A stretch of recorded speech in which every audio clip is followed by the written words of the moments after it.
আজকে দেখাবো আমি জাপানিজ মিসো স্যুপ। জাপানিজরা কিভাবে মিসো স্যুপ বানায় আজকে আমি সেটা দেখাবো আপনাদের। এখানে আমি পানি নিয়ে নিতেছি, পানি নিয়ে নিলাম 1 চামচ।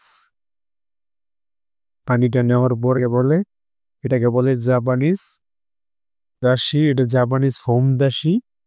তো এই দাশিটা আমি দিয়ে দেবো।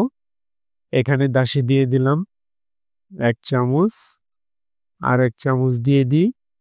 দাশি অল্প একটু দিলেই প্রচুর টেস্ট হয়। এটা হচ্ছে একটা ফিশ এর গুঁড়া দিয়ে বানানো দাশিটা। এটা জাপানিজ এটা জাপানিজ ভাষায় বলে মিসো। আমরা যেটা বলি যে সয়াবিন দিয়ে, যে এটা সয়াবিনের পেস্ট। তো আমি এটা অল্প করে দিয়ে এখানে যে আমি দিয়ে দিলাম। এখানে অল্প একটু দিয়া সুন্দর মতো একটু লাড়াচাড়া করতে হইব। এই যে এইভাবে অল্প একটু দিয়া এরকম ভাবে লাড়াচাড়া করতে হইব যতক্ষণ না বলক না আসবে। বেশি যদি বলক আইসে পড়ে তবে কিন্তু এটা সল্টি হওয়ার সম্ভাবনা থাকে, প্রচুর সল্ট হওয়ার সম্ভাবনা থাকতে পারে। আমি একটু টেস্ট করে দেখি যে আসলে কেমন হলো, লবণ বেশি হইলো না কম হইলো, যে না আপাতত একটু টেস্ট করে দেখতে হবে। এটা পারফেক্ট। এটা হচ্ছে ওকামে, একটা শ্যাওলা জাপানিজ। আর এটা হচ্ছে টফুটা আমি ছোট ছোট করে কেটে নিতেছি। এরকম করে আমি কেটে নেবো টফুটা। এই টফুটা আমি দিয়ে দিতেছি, ওকামিটাও দিয়ে দিতেছি।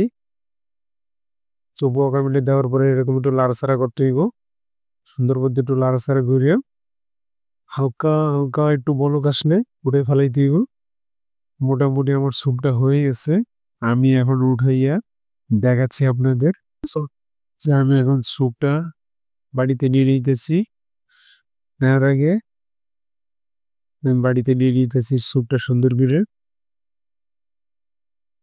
এই যে আমি স্যুপটা বাড়িতে নিয়ে নিচ্ছি। এইটা হচ্ছে এর নাম বলে। আমি পাটা ছড়াই দেবো সুন্দর করে। দেওয়ার পরে এই যে ঢাকনাটা দিয়ে ঢেকে দিল। আমার স্যুপটা রেডি।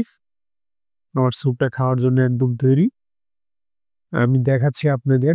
তারপরে একবার এরকম ভাবে ওপেন করতে হয়। দেখেন এই যে এই একটা চামচ স্পুনটা দিয়ে ভাবে স্যুপটা খাইবেন, অসাধারণ।